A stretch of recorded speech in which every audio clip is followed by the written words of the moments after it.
CBN Sustentabilidade, com Rosana Jatobá.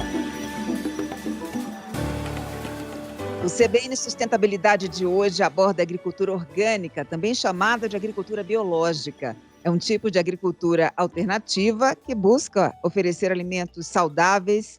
Então, você não utiliza agrotóxicos e pesticidas no seu cultivo, só adubos e fertilizantes naturais. As tecnologias para o manejo do solo respeitam a biodiversidade. Em vez de jogar veneno na plantação, você adota predadores para as pragas na lavoura. E além da questão ambiental, tem também um aspecto social, que é o de produzir respeitando o trabalho do agricultor e das comunidades da região. Eu converso agora com o ator e empresário Marcos Palmeira. Ele é fundador e CEO do Vale das Palmeiras, uma fazenda que produz alimentos orgânicos certificados. Marcos, que prazer recebê-lo aqui no CBN Sustentabilidade. Tudo bem com você? Tudo bem, Rosana? Para mim é um prazer também falar aqui com os ouvintes da CBN, essa rádio que me acompanha em todas as viagens aí. Muito bom poder falar desse tema também. Marcos, conta pra gente como é o modelo de produção aí da Vale das Palmeiras e como é que vocês conseguem adotar as melhores práticas sociais, ambientais e de governança como estratégia dos negócios.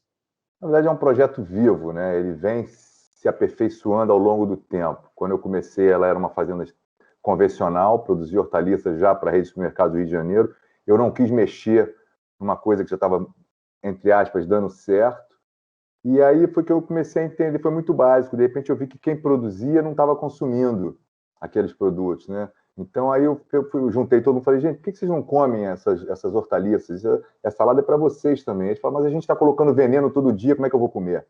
E aí as minhas fichas começaram a cair, eu entendi que aquele adubo químico para fortalecer o solo era um veneno, que aquele agrotóxico para combater uma praga era um veneno, que a fazenda estava num tremendo desequilíbrio, e a partir dali eu descobri esse maravilhoso mundo da produção agroecológica, orgânica, enfim, várias, né, possibilidades, agora com a agrofloresta também chegando aí essa entropia. A fazenda, aí a partir desse momento eu certifiquei a minha cabeça, né? No que eu certifiquei a cabeça fica muito mais fácil, você começa a entender, a buscar onde é que eu encontro esse equilíbrio, né, que está faltando, como é que faz com que tudo isso conviva em harmonia e eu consiga ter um produto extremamente saudável. E a fazenda hoje ela é uma fazenda focada mais na pecuária leiteira, orgânica.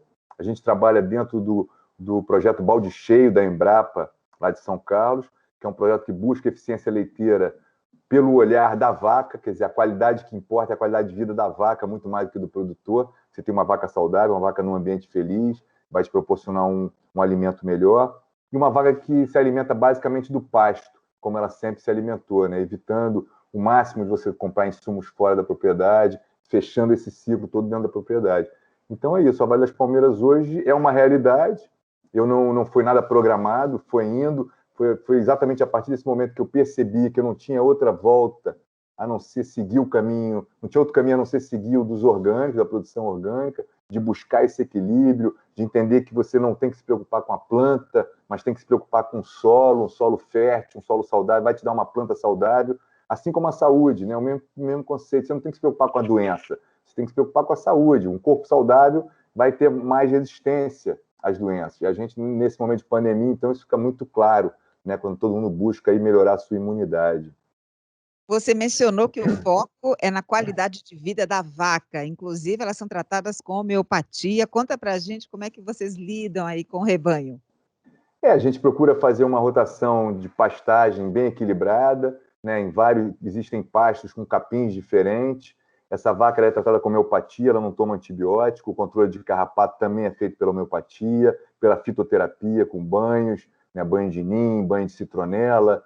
Você procura criar um ambiente mais saudável possível. Essa vaca ela não pode andar muito, né? Ela tem que ter sombra, tem que ter uma água fresca, uma água boa, e isso, por sorte, eu tenho.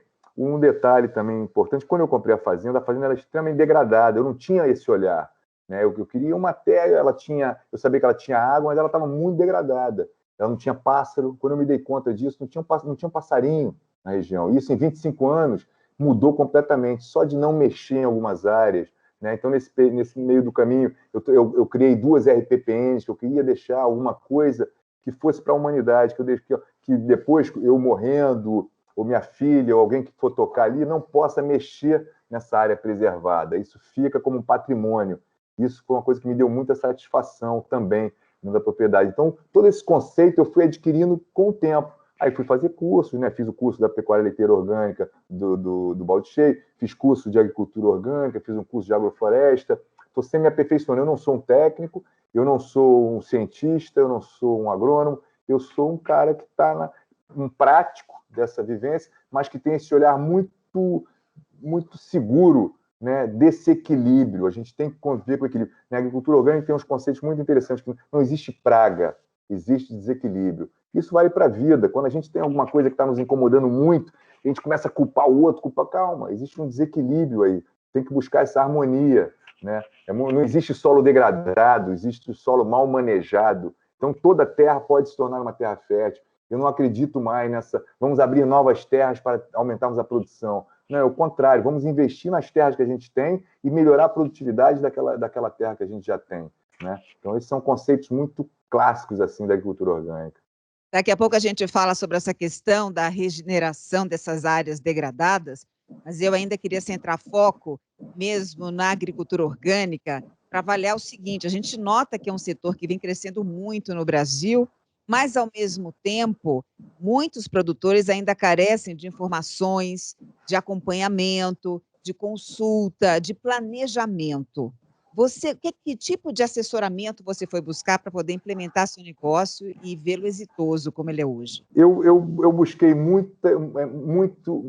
visitação, visitar lugares que eu acreditava que teriam um perfil com o que eu estava buscando. Porque isso é uma outra coisa interessante, a gente não tem uma fórmula fechada. Na agricultura convencional, A mais B é igual a C. Na agricultura orgânica, não. O que serve para um pode não servir para outro, depende do seu bioma, da sua região. Mas, basicamente, o que aconteceu nesses últimos 2 anos? A gente criou o Instituto Brasil Orgânico, que eu faço parte do conselho, que é criado por profissionais da área, por engenheiros agrônomos, por biólogos, por cozinheiros, por chefes, por produtores, consumidores, que eu costumo dizer que ele é um ministério da sociedade civil. Ele se chama Instituto Brasil Orgânico. Ali você tem todas as informações, toda a legislação, tudo que você precisa saber para ser um produtor orgânico, para começar a produzir, para pegar informações. A rede de informações é muito importante, né? A gente troca muito, ninguém está diretamente vendendo um serviço. A gente faz. Então, isso é muito interessante. Esse espírito do agricultor orgânico é dessa parceria. Você nunca vai encontrar na agricultura orgânica o rei do café, o rei do gado, né? o rei do cacau. Você vai ter todo mundo, a soma desses pequenos produtores é que vai dar esse volume, que vai abastecer esse reinado, né? Então, isso também é muito interessante. Eu acho que existe ainda uma falta de políticas públicas mais bem definidas. A gente tem políticas públicas, né, ligadas à agricultura orgânica, mas eu acho que ainda não são suficientes. Entendeu? Merenda escolar tinha que ser, né, a cesta básica, cada região respeitar a sua cesta básica, o seu alimento, o seu clima, o que você pode produzir no sul que você não pode produzir no Nordeste. Né? A gente ainda tem uma cesta básica muito com industrializados, né? Um foco maior na agricultura familiar, que é quem de verdade coloca comida na nossa mesa, né? O nosso prato, quem coloca ali é a agricultura familiar. Ele precisa ter um apoio. A grande dificuldade, eu acho, é nessa transição. Eu sou um produtor convencional. Opa, legal, vi o Marcos falando lá na CBN, quero virar orgânico. Esse é o grande gargalo. Ele vai ter um momento onde ele não vai ser nem convencional nem orgânico, ele vai estar em transição. Então, essa hora que eu acho que poderia ter uma política pública de apoio nesse momento, porque esse produto dele já é um produto diferenciado, né? E você entender que quando você consome um alimento orgânico, você não está só se beneficiando, você está beneficiando toda uma cadeia produtiva, né? Você melhora a qualidade da água, a qualidade do solo, a qualidade de vida daquele produtor, né? Ele está sendo beneficiado direto. Quem ganha na agricultura orgânica é o produtor e o consumidor. Então, isso é um diferencial. E quando a gente fala nessa agricultura em grande escala, né, que você não vai conseguir alimentar o mundo, né, o discurso era esse: se você não tiver agrotóxico, você não consegue alimentar o mundo. Em 1950 era isso. Aí, em 1980, se você não produzir com transgênico, você não vai alimentar o mundo. A gente está em 2021 e o mundo continua passando fome. Então, tem uma conta aí que não fecha muito bem, entendeu? A gente fala de commodities como se fosse alimento. Está falando de soja, de milho, que vai virar ração para alimentar o gado, que vai nos trazer a proteína. Né? Hoje você tem uma política da proteína animal. Então, quando você compra aqui, você está com... Mas o que é a proteína animal? Você está comendo um frango, é um peito de frango, é uma coxa, é um filé mignon? O que é isso? Então, esse mercado, essa exacerbação da industrialização é muito complicada, né? A gente procura ter um olhar mais simples e mais focado no dia a dia mesmo. Sobre essa crítica que se faz de que a alimentação orgânica não vai dar conta da população crescente, sobretudo por conta também dos eventos extremos, das mudanças climáticas. A própria ONU diz, né, que a gente vai precisar aumentar em pelo menos 70% a oferta de alimentos nos próximos anos, e os especialistas, muitos deles, dizem que a agricultura orgânica não conseguirá atingir escala para matar a fome no mundo e para alimentar essa população crescente. Como é que você reage a essa crítica, Marcos? Se a agricultura orgânica não será suficiente, o que será, né? Porque o outro já não deu certo, né? Você fala no agrotóxico, esse agrotóxico há muitos anos você está contaminando o solo, você diminui, você enfraquece o teu solo, você é obrigado a abrir novas áreas. Eu acho que a agricultura orgânica pode sim alimentar o mundo. Eu acho que é uma questão. Eu acho que também a gente não tem que produzir tantas coisas. A gente tem que pensar no o consumidor também é responsável por isso. O que a gente quer consumir? Será que eu aqui no Brasil tenho que consumir um salmão? Será que aqui no Brasil eu preciso consumir um alimento? Entendeu? Será que a gente não precisa entender melhor? A gente quer, o negócio é que hoje em dia as pessoas querem estar comendo tudo o tempo inteiro em todos os lugares. Então a gente tem que mudar também esse conceito desse consumidor, né? Nós, como consumidores, precisamos entender de onde vem esse alimento que a gente está consumindo. Será que ele é predador? Ele vem de uma produção predatória? Ou ele vem de uma produção de recuperação, uma produção orgânica, agroecológica? Será que esse produto vai me fazer bem? Porque quando a gente fala da alimentação orgânica, você está falando da saúde. E quando você fala desse alimento, o alimento orgânico ele é mais caro. Não é que ele seja mais caro, ele tem um preço mais justo, né? Porque o produtor que está produzindo esse alimento, ele está recebendo um preço mais justo. O convencional, não. Quando você compra uma alface de 1,20 convencional no mercado, R$ 1, o produtor ganhou 3 centavos naquela alface. Então tem uma distância muito grande. E ao mesmo tempo, você vai ter que depois tomar remédio, porque você se entupiu de agrotóxico, você vai ter problema no rim, problema na vista. E o orgânico não. O orgânico é o alimento se tornando o seu remédio, o seu medicamento. Você não coloca isso nessa conta, né? Quando você consome um produto convencional, aquele rio está sendo destruído, aquela mata está sendo desmatada. Quando você consome um alimento orgânico, existe um equilíbrio. Mas, enfim, eu acho, mesmo com tudo isso que eu estou falando, eu acho que a gente ainda pode ter um preço melhor para o consumidor. Acho que a gente precisa entender que o orgânico é popular, tem que ser popular, deve ser popular. Mas aí é a questão política, né? A bancada ecológica do Congresso tem, sei lá, 6. Né? A bancada do agronegócio tem quantos? 50, 80, né? Vendo esses interesses. E o Brasil continua discutindo isso. A gente continua perdendo a oportunidade de ser o celeiro do mundo de produção de alimentos. A gente poderia, junto com a África, fazer um trabalho de parceria, de produzir comida, simplificar essa produção, e não ficar discutindo commodity, né? Isso é muito complexo. Agora, olha só, gostei dessa referência que você fez à bancada ecológica, em contraponto à bancada do agronegócio.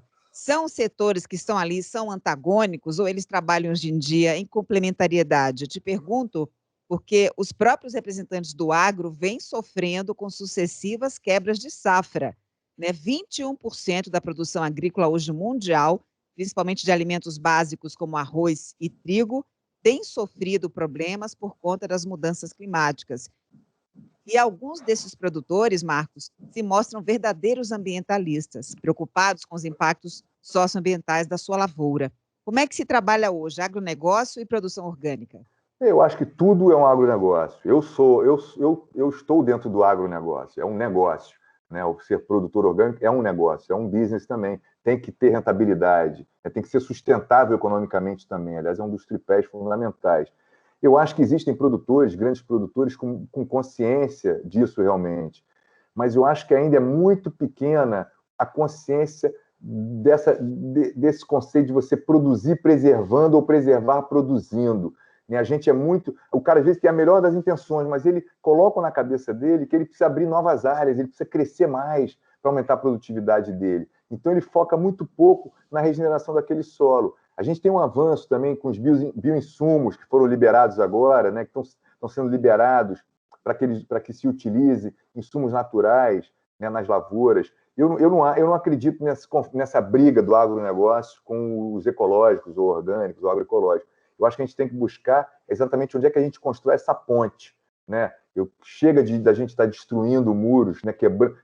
Construindo muros. Vamos quebrar esses muros, eu acho, e conversar. A gente tem que conversar e entender. Mas o problema é que a política é forte, entendeu? A política do agronegócio vem com essa questão fundiária, do grande latifúndio, né? Esse latifúndio da monocultura. Isso é que eu acho que tem que se repensar. Essa monocultura é que eu acho que não deu certo, não vai dar certo, mas a gente continua vendendo o conceito de que ela dá certo. E o transgênico trouxe muito esse olhar, né? Mas não, é a questão política, porque eu acho que a comida é igual o dinheiro. Ele existe, a comida existe, o dinheiro existe. Eles só estão pessimamente distribuídos, porque a política também a comida ela também é usada politicamente, assim como o dinheiro, né? Então é complexo. Essa é uma discussão bastante interessante. Eu acho que o Congresso tem que avançar nisso. A gente está vivendo um momento dificílimo, né?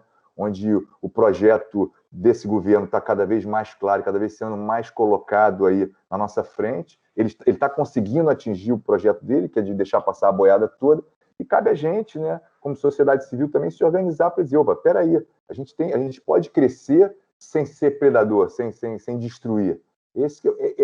Mas é difícil, porque mesmo para quem tem boa intenção, para quem quer, o que se vende ainda é isso. Não, tem que ser, é o rei do café, o rei do cacau, é o rei da soja, você tem que abrir mais áreas, os índios estão incomodando, os índios são vagabundos, o índio não trabalha, tem sempre esse conceito. E a gente tem muita dificuldade de trabalhar junto, aceitando as diferenças. A gente só quer trabalhar com quem pensa igual a gente, então quem pensa diferente a gente exclui. É um pouco isso. Essa é um pouco, é o que eu acho, né? Uhum. Você mencionou política pública, ambiente regulatório e o papel do consumidor, que se diz disposto a pagar até 15% a mais em produtos orgânicos, mas na prática não é isso que a gente observa. Como é que tem sido a sua experiência com os consumidores?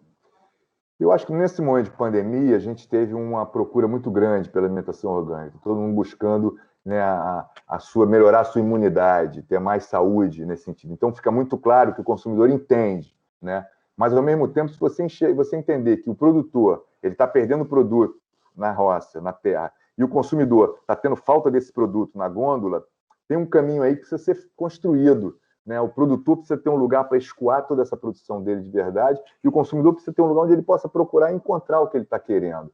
Mas eu acho que houve um aumento muito grande no consumo de alimentos orgânicos, isso no mundo inteiro, né? O Brasil também, o Brasil sempre um pouco mais devagar, né? Normal, porque né, desde do nosso descoberto, o olhar é para a gente, é como é que a gente ganha mais, como é que a gente fatura mais, é sempre olhando para si, né? A gente olha muito pouco para a comunidade, mas eu acho que tem um avanço muito grande, eu acho que o público está disposto. A mulher, quando está grávida, ela procura, né, um alimento orgânico para produzir aquele bebê, né, para gerar aquele bebê. Depois ela procura alimentar o filho dela com alimentos orgânicos, mesmo que ela não compre para ela. Então as pessoas sabem, as pessoas entendem essa importância. A hora que a gente conseguir juntar as políticas públicas com esse conceito, o Brasil tem chance de explodir. Eu vejo o Brasil com uma potência enorme de agricultura e turismo, juntar essas duas pontas, sabe? Aí está tudo incluído, tá? Educação, saúde, cultura, transporte, segurança. Mas é um país que poderia viver de agricultura e turismo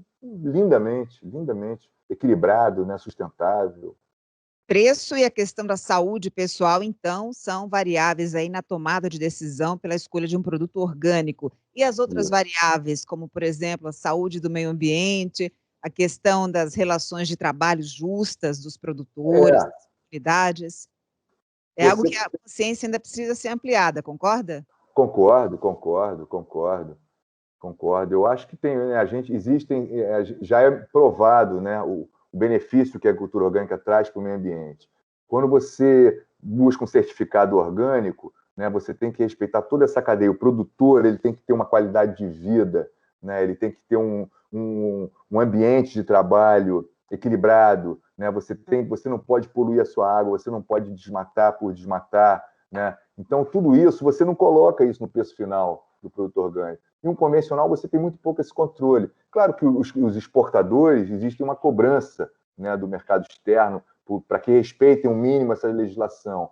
Mas é difícil, é um caminho longo. né? Tem muita gente que sai criticando a agricultura orgânica, como se fosse que a gente só está blefando, que não alimenta as pessoas. Então, é uma briga que ninguém ganha com isso, né? Ninguém ganha com isso. Eu acho que a gente pode crescer juntos, discutindo. Poxa, eu tenho soja. Será que eu preciso trabalhar com soja transgênica? Essa soja transgênica impede, por exemplo, a existência das abelhas, né? Ela impede que eu tenha fertilidade de solo, né? Eu estou cada vez usando mais defensivos químicos para combater essa praguinha que no início do transgênico não teria. Será que eu preciso disso? Será que eu preciso dessa área toda para produzir? Né? Será que eu não posso produzir menos e ganhar na qualidade do meu produto, né? Ter um preço diferenciado na qualidade do meu produto? São contas importantes serem discutidas. Voltando um pouco ao Instituto Brasil Orgânico, o interessante é que o Instituto Brasil Orgânico ele nasceu exatamente dessas discussões das políticas ambientais, das políticas, né? O Rogério Dias, que é uma das cabeças do Instituto, ele participou de todos os governos, sempre discutindo a lei dos orgânicos, né? Então, isso é muito interessante. Eu acho que o nosso ouvinte pode procurar lá, Instituto Brasil Orgânico, você vai ter um leque de informações que vão te ajudar nas tomadas de decisão. Você mencionou agora há pouco a questão da pressão externa. Hoje, de fato, há uma enorme pressão internacional pela preservação ambiental aqui no Brasil, inclusive com promessas de monitoramento da cadeia produtiva dos alimentos convencionais, né? E isso tudo começou do mercado financeiro, que é o protagonista nessa agenda ESG, que busca as Uhum. melhores práticas sociais, ambientais e de governança. Você acha que pelo fato dessa pressão vir do grande capital, que é quem decide as coisas mesmo, isso torna o nosso ambiente mais otimista aí nos próximos anos? Eu acho que sim. Eu acho que porque aí são os consumidores dos nossos produtos que estão falando em dinheiro, em cheque, né? Estão falando ali e aí você é obrigado a mudar, porque essa cobrança tem que vir de alguém, né? O Brasil hoje você tem um ministro do Meio Ambiente que defende o madeireiro, o cara que, né, ele está tentando facilitar uma situação, então é muito complexo. Eu imagino lá fora, porque eles não devem estar entendendo nada do Brasil, nada, não deve estar conseguindo entender como é que a gente teve uma guinada tão grande, né? Tudo bem, viemos de períodos de corrupção, de tudo, mas hoje o que a gente tem é uma milícia dominante. Então, essas exigências de fora colocam a gente em xeque, para usar o mesmo, né? É o cheque que vai pagar e coloca a gente em xeque. Opa, a gente tem que respeitar minimamente as questões ambientais, né? Isso muda o nosso produtor. Eu acho que existe. Eu sou bastante otimista, sabe? Eu acho que tudo é um processo que a gente está vivendo. Eu acho que a gente tem urgência, isso também torna a coisa um pouco mais assustadora, mas eu acho que a gente tem, né, tem muitas pessoas interessantes trabalhando, né, nesse foco desse equilíbrio, né, entre o alimento, a produção e a preservação. Olha, além de ser empresário, né, lidar com a agricultura orgânica e oferecer para o mercado produtos tão saudáveis quanto deliciosos, que eu já ouvi falar muito bem do seu ali, Marcos. Você é proprietário de 2 reservas particulares do patrimônio natural, você Isso. mencionou, né, RPPN, na região serrana do Rio de Janeiro. Queria te perguntar o que você acha dessa nova política de pagamento por serviços ambientais, que tem como objetivo exatamente remunerar aqueles proprietários que estão recuperando terras degradadas e conservando as florestas. Eu acho que isso seria bem interessante. Assim, eu não fiz pensando nisso, tá? De ter ganhar com crédito de carbono. Até adoraria poder ter uma receita nesse sentido. Eu tenho mais áreas para reflorestamento na fazenda. Eu acho muito interessante que eu sou uma empresa que de alguma maneira, o meu consumo, o meu produto, ele queima alguma coisa e eu poder, né, compensar isso em outras áreas, buscar esse equilíbrio. Eu acho que esse equilíbrio é muito importante. Mas é mais importante a própria empresa pensar, eu estou fazendo várias ações ecologicamente corretas, mas o meu produto, ele é ecologicamente correto? Isso também é uma outra questão. Mas eu acho que é muito interessante essas empresas que estão vindo, querendo estimular, né? Pagar para que você preserve. Nesse sentido, acho que os índios tinham que ter um Bolsa Índio. Todos os índios do Brasil tinham que ter uma ajuda, né? Porque eles são os grandes guardiões das nossas florestas. Eles preservam as nossas florestas, eles preservam o que sobra da nossa cultura, né? Estou falando do índio porque o índio está dentro desse universo também do ambiente, né? Ele é protagonista nisso tudo. Então, acho que essas políticas de você beneficiar aquele que preserva, acho muito pertinente, né? Não é o que a gente... Veja que a agenda ESG aqui no Brasil está bastante impulsionada por esses mecanismos de mercado. A gente já falou aqui de pelo menos duas delas. Quando você diz que o índio merece uma ajuda, o ideal não seria também criar uma bioeconomia em torno das comunidades indígenas? Também. Uma bioeconomia com os índios, um apoio nas culturas, né, na valorização das culturas, das festas, dos eventos, na recuperação das caças no entorno das aldeias. Através do índio, a gente poderia buscar a visitação das escolas, a gente realmente estudar e entender quem são os índios brasileiros, as crianças entenderem, visitarem, participarem de festas, sabe? Eu acho que tem um caminho longo aí, que infelizmente não vai ser nesse momento, mas eu sigo acreditando nessa possibilidade. E eu acho muito legal, que a gente fala muito da economia, né? Economia. A gente tem que mudar um pouco esse olhar dessa economia, porque não deu muito certo. O mundo, existe um desequilíbrio, né? Cada vez mais gente ficando pobre e menos gente ficando mais rica. Então tem uma conta aí que não está dando certo há pelo menos uns 200 anos. Mas eu acho que o mercado entrando forte, cobrando, quando toca no bolso do produtor, aí ele enxerga, ele fala, opa, então eu preciso mudar. Isso eu acho que pode ser importante. Uma economia verde, né? Eu fico brincando assim, no meu governo, né? Acho que a Marina seria minha ministra da Economia e não minha ministra do Meio Ambiente, para trazer uma visão ecológica e verde para a economia.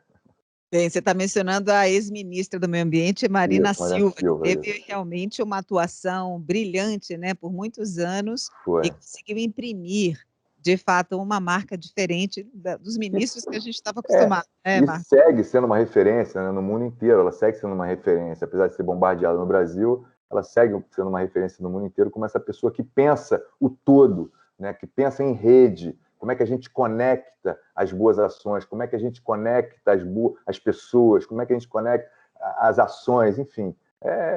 Acho que é isso, é um exercício, né, diário. Quando você fala em conecta, né, essa questão da conexão, de buscar parcerias, isso tudo é a base da inovação. E a agricultura tem passado também por esse fenômeno aqui no Brasil, né? Muitos agricultores lançando mão de novas tecnologias, tentando fazer do ambiente das fazendas um ambiente mais diverso, porque isso fomenta a inovação. Como é que você encara a questão da diversidade e inclusão social no seu negócio? Quantas mulheres tem aí no seu conselho do Vale das Palmeiras? No Vale das Palmeiras, nós somos 8 homens e 8 mulheres. Uau! Nós somos 8 homens e 8 mulheres. No nosso...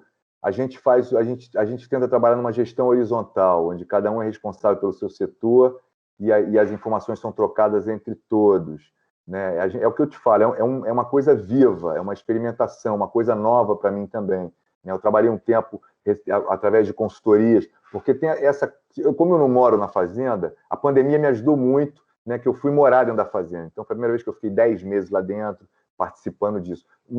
Da outra forma, eu ficava gerenciando ao longe, então tinha que ter uma consultoria, um suporte técnico e tal, e isso hoje a gente acabou, né? A fazenda tem eu acho que a minha fazenda ela é feminina, ela é totalmente feminina, o pensamento, né? Eu acho que até me ajuda a quebrar conceitos machistas, ancestrais que estão dentro da gente, né? Que a gente vai lidando nesse dia a dia, mas eu acho muito legal essa troca, acho que sou muito grato, né, ao que está acontecendo hoje, essa turma, essa equipe da Fazenda, todo mundo buscando informação, todo mundo trazendo ideias, trazendo novos conceitos. Né? Hoje em dia você tem vários jovens criando aplicativos de controle da sua lavoura, da sua produção. Isso também é outra coisa interessante. Né?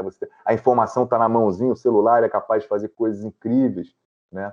Mas eu acho que essa gestão, onde as pessoas participam, onde você não tem uma pessoa de cima dizendo é assim, assim, assim, eu sei o caminho que eu quero seguir. Agora eles vão me ajudar a me manter nesse caminho, né? E a gente vai trilhando, sabendo que tem percalço no meio. É vivo, entendeu? É o que eu te falo, não é uma fórmula, não tem uma forma. Mas eu estou muito otimista nesse sentido, pelo que eu estou vendo na Vale das Palmeiras, e meu foco principal é que a gente fala na roça, né, de mamanda caducano, possa se alimentar do fruto da Vale das Palmeiras sem nenhum risco, sabe? Com se beneficiando 100% da qualidade daquilo que está sendo consumido. Isso é um diferencial. Marcos, eu quero muito te agradecer a sua presença aqui no CBN Sustentabilidade. Foi um prazer conversar com você. Pena que eu não tenho mais tempo para a gente abordar outros aspectos e para que você possa compartilhar aqui com os nossos ouvintes tantos ensinamentos, tantas dicas interessantes, esse trabalho maravilhoso que você desempenha em função da sustentabilidade. Um beijo e até a próxima. Beijo grande para você, para os ouvintes da CBN. Eu que agradeço aí a oportunidade de estar dividindo um pouco essas ideias, quem sabe abrindo arestas aí na cabeça das pessoas um pouco, para a gente mudar, pensar fora da caixinha, né? Da casinha, sei lá, o que seja. Temos que mudar. Beijo. Eu conversei com Marcos Palmeira, fundador e CEO da Fazenda Vale das Palmeiras, que produz alimentos orgânicos. Além de ter acesso ao conteúdo pelo YouTube, você também encontra essa entrevista no site e no aplicativo da CBN, ou no seu agregador preferido de podcast. Colaboraram comigo, minha equipe maravilhosa, minha produtora Gabriela Rangel, nos trabalhos técnicos Priscila Gubiotti e na edição o Felipe Furugen. Um beijo para você e até a próxima.